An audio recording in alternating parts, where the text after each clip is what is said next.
আপনারা দেখেছেন যে দিনহাটায় বিজেপির রাজ্য সভাপতি শ্রমিক ভট্টাচার্য এসেছিলেন। তিনি চৌপতিতে একটা পথসভা করেন, সেখানে কিছু মানুষ উপস্থিত হয়েছিলেন এবং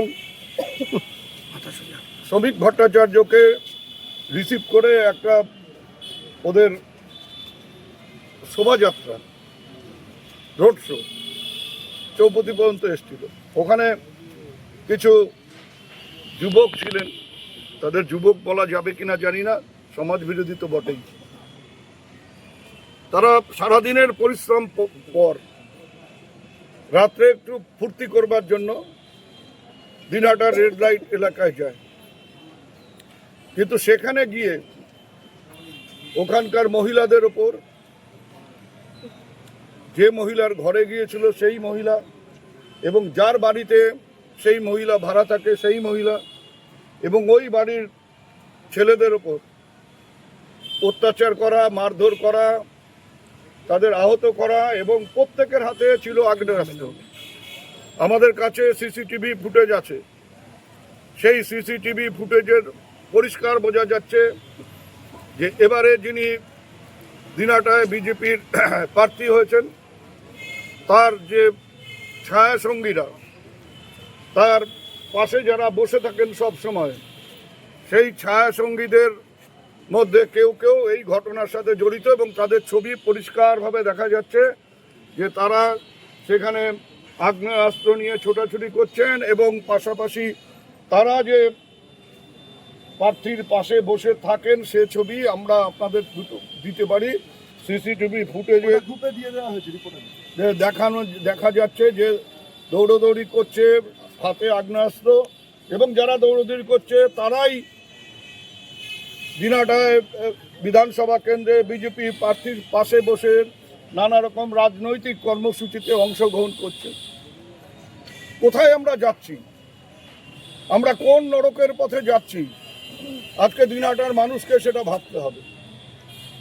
আজকে কোথায় আমাদের এই শহর, সেই শহরকে আমরা নিয়ে যাব সেটা আমাদের ঠিক করতে হবে।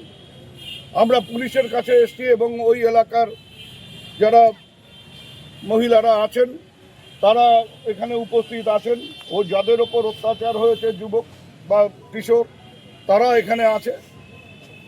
এইভাবে যে দিনহাটাকে অন্ধকারে ডুবিয়ে দেওয়ার যে প্রচেষ্টা চলছে, আমরা থানায় সেটা জানিয়েছি।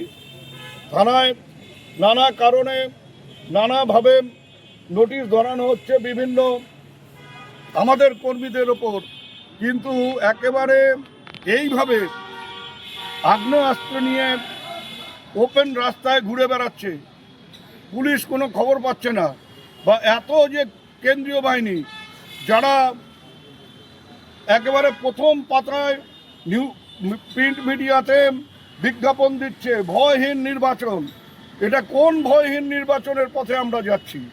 এবং গতকাল আমরা দেখেছি যে নটকোবাড়িতে রাতে দোকানিরা দোকান বন্ধ করে যখন ফিরে যায় বাড়িতে, অকারণে বিনা কারণে কেন্দ্রীয় বাহিনী তাদের উপর লাঠিচার্জ করেছে এবং সেখানেও কয়েকজন গুরুতরভাবে আহত হয়েছে।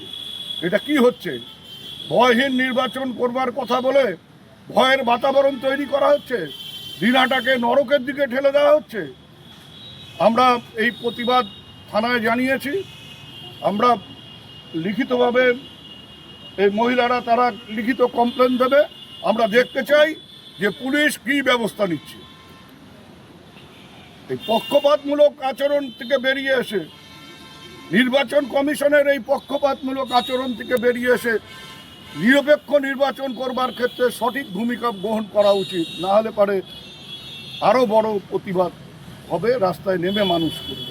ইলেকশন ঘোষণার পর থেকে আমরা দেখছি নাকা চেকিংয়ের নামে সাধারণ যারা মানুষ রয়েছেন পথচারী তাদেরকে ঘন্টার পর ঘন্টা তল্লাশি করা হচ্ছে, অথচ সিসিটিভিতে দেখা যাচ্ছে রাতের অন্ধকারে দুষ্কৃতীরা প্রকাশ্যে আগ্নেয়াস্ত্র নিয়ে ঘুরছে। একজনের হাতে আগ্নেয়াস্ত্র এবং এক একটা গাড়িতে বাইকে 3 জন করে উঠে ওখানে গেল, কারো মাথায় হেলমেট নেই।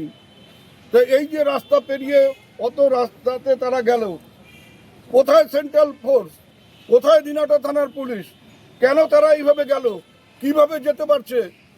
অত রাতে একই বাইকে 3 জন হেলমেট ছাড়া তারা যাচ্ছে, পুলিশ নির্বিকার। সাধারণ মানুষ দেখুক যে যারা পরিবর্তনের কথা বলছে, কোন পরিবর্তনের দিকে আমরা যাচ্ছি আজকে মানুষকে দেখতে হবে। বিশেষ করে আমি দিনহাটার মানুষের কাছে বলবো যে আপনারা দেখুন যে আমাদের কোন নরকের দিকে ঠেলে দেওয়ার চেষ্টা হচ্ছে।